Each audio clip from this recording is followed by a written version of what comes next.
اگر ایک بڑا عمرہ ملک ہوتا ہے مسجد عائشہ سے ہٹ کر ایک اور ایک مقام ہے مسجد زورانہ، جورانا، مسجد وادی جورانا، وہاں پر ایک قیام تھا فتح مکہ، حضور کو صبح مکہ فتح کرنا اور آخری پڑاؤ 10,000 صحابہ کے ساتھ جورانا پہ حضور نے، اور حضور نے اس وقت اپنے بڈھے جو ضعیف ہو گئے تھے ان کو کہا اپنی کمر کو کسو تاکہ مکہ والوں کو پتہ چلے کہ محمد کے ساتھ رہنے والے ضعیف نہیں ہوئے۔ اس لیے شیر کو خوال نے کہا محمد کے غلام پر بڑھاپا آ نہیں سکتا، کہ حضور کی وہ تاکید جورانا کی تھی۔ اور آپ نے مشالوں کو بلند کیا اور جاسوس اوپر سے دیکھ رہے تھے پہاڑوں سے اور کہہ رہے تھے کہ مکے پر محمد رسول اللہ بڑا لشکر لے کے آئے، اب کچھ کرا نہیں۔ ابو سفیان اور سب کے دل گھبرا گئے اور بڑے بڑے عتبہ شیبہ ولید تو قتل ہو چکے تھے، مر گئے تھے، باقی کی ہوا ٹائٹ ہو گئی تھی۔ وہ جورانا کا وادی تھا، وہاں پر جب پڑاؤ ہوا تو اس وقت ایک کھارا پانی تھا، اور الگ الگ مقام پر ہم جب بدر کی طرف آتے ہیں وہاں پر بیر شفا جس کا نام ہے وہاں پر بھی کھارا پانی تھا۔ حضور بیر وہاں بیر شفا پر گئے تو رسول محمد صلی اللہ علیہ وسلم نے وہاں کی وادی کے لوگ آ کے پوچھنے لگے یا رسول اللہ ہمارے کھارے پانی ہے۔ حضور نے ایک ٹیکری منگائی، اس پر اپنا لعاب دے کون ہے ذرا خاموش کراؤ ماں، لعاب نکالا، اس ٹیکری پہ ڈالا اور اس کو پانی میں چھوڑ دیا۔ سارے صحابہ جو بدر والے تھے انہوں نے پانی بعد میں دیا، کہنے لگے یا رسول اللہ یہ کڑوا پانی، کھارا پانی اتنا میٹھا ہو گیا۔ سبحان اللہ، سبحان اللہ۔ نعرے لگنے لگے، خوشیاں منائی گئی، پورا کنواں ہمارا ہوا، میٹھا ہوا۔ یہ بات کیا وقتیہ تھی کہ بس حضور نے اتنا ڈالا اور جب تک بدر والے تھے میٹھا پانی تھا نہیں۔ آج 1400 سال ہو گئے، ایک تھوڑا سا ٹھکری پر ڈالا ہوا لعاب دہن آج بھی ہم وہاں سے بدولت تبرک اس کنویں کا پانی لا کر اپنے بیماروں کو پلا رہے ہیں، اس لیے کہ بیر شفا کا پانی ہے۔ سبحان اللہ، سبحان اللہ۔ ارے باڈی میں پانی تھا، حضور کا لعاب آنے کے بعد میٹھا ہوا ہوگا، لیکن کنویں کے باقی جو سوٹے تھے جس میں سے پانی جھرے تھے، سوٹے اب اردو میں کہتے ہیں، علماء جانتے ہیں سوٹے اس کو کہتے ہیں اردو میں وہاں سے، لیکن ہمارے پاس کہتے ہیں جھرے۔ جھرے، ارے جھرے کا پانی اس میں لعاب کر گیا، بے شک، سبحان اللہ، بے شک۔ جھرے سے پانی آ رہا ہے، اس جھرے سے پانی 1400 سال سے آ رہا ہے، لیکن جھروں نے بھی کہا اس میں لعاب مصطفیٰ ہے، سمجھ کے چلو۔ سبحان اللہ، سبحان اللہ۔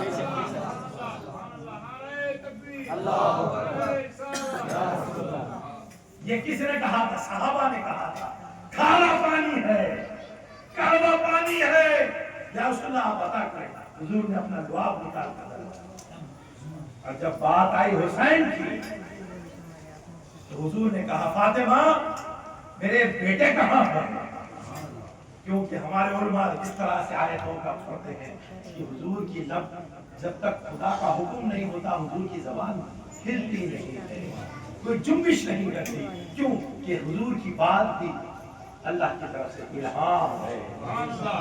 یہ جب حضور نے کہا فاطمہ میرے بچے کہاں ہیں، لاؤ تو حسن حسین کو، جب دونوں لائے تو دونوں کے منہ میں حضور نے اپنی زبان مبارک ان کے منہ میں ڈال دی۔ یہاں تو تھوڑا سا تھا، یہاں تو پوری زبان حسین کے پاس۔ سبحان اللہ، بے شک۔ ان کو جن کو اپنی زبان چکھائی، اپنا لعاب دے دیا، ان کی مٹھاس کا عالم کیا ہوگا اور ان کے ساتھ والوں کا عالم۔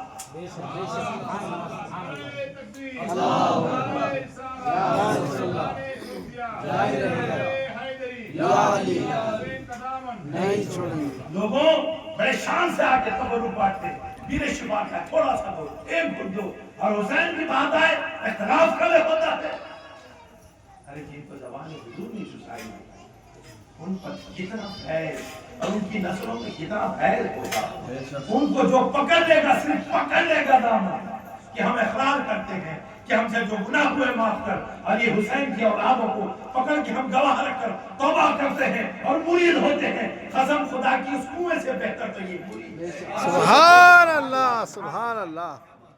اس کنویں سے بہتر یہ مرید ہے جس نے ہو بہو حسین کے اعزازوں سے ہم نے صوفی باصفا کو حسین کا غریب نواز کا جانشین سمجھ کر پڑھا تھا اور کہا تھا استغفر اللہ من ذنبی ما کر اللہ قولا فعلا او عملا او نسیانا، ہم سے جو کچھ بھی بھول ہوئی معاف کر، اور ہم اللہ کے سامنے اقرار کرتے ہیں کہ ہم اشہد لا الہ الا اللہ واشهد ان اور ہم نے ان کے دامن پکڑ کے توبہ کی، توبہ کرتے ہیں شرک جلی سے، شرک خفی سے، ظاہر گناہ سے، باطن گناہ سے، اے مخدوم سے ہاتھ میں توبہ کرتے ہیں۔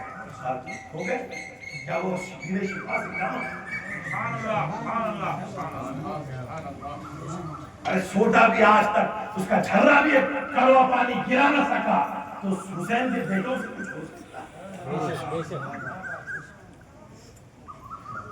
اس طرح سے محبت کرو۔ خالی ویر شفا بوٹل میں ہے، دو خطرے ہیں، ارے یہ پورا ہو بہو ذات کھڑی ہے اولاد مصطفیٰ، ان پر تانے تسنے اچھے ہیں برے ہیں ایسے ہیں نہیں۔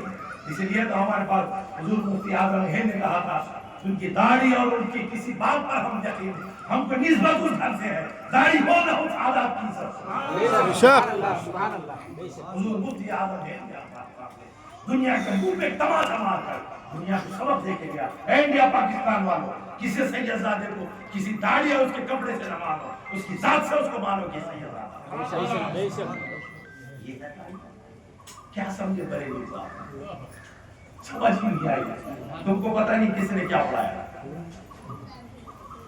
یہ ہے آپ کو ساری باتیں آج مسجد الحرام، کیونکہ ہمارے بچے کو آج گھر کی بات کرنا، یہ ہے گھر، بہت مٹھاس کے ساتھ رکھا، بغیر تضاد کے ساتھ رکھا، محبت کے داستان کے ساتھ رکھا، اگر خون غدیر خون رکھا وہ بھی اپنے اسلاف کے طریق پر رکھتے ہیں۔ لوگ کہتے ہیں غدیر خون کے بعد شیعہ کہتے ہیں، جو ہوئی ہے داستان محبت رکھنی ہوگی، کیوں رکھی تھی؟ کیوں کہ حضور نے کہا اب میرے بس پردہ کرنے کا وقت آ گیا ہے، اب میں پردے میں رہوں گا، اب چلے گی تو بس خلافت ولایت چلے گی، میرا ہاتھ پردے میں آیا، علی تیرا ہاتھ بڑھا دے، تیرے بعد حسن کا ہاتھ آ دے، حسن کے بعد حسین کا ہاتھ کربلا میں آیا، حسین نے اس وقت بھی کہا تھا یزیدیوں نے گھیر رکھا ہے، تم سے کوئی دشمنی نہیں، اے میرے مریدوں 72 کے 72 چلے جاؤ، صرف حسین کی گردن چاہیے، حسین کے بیٹوں کی گردن چاہیے، باقی اس کو کسی کی گردن نہیں چاہیے، جاؤ واپس، لیکن 72 کے 72 کا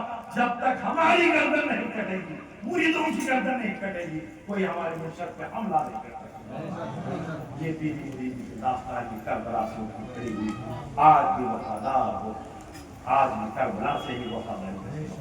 اللہ تعالیٰ کچھ فرمائے، اب رہی اس طرح سے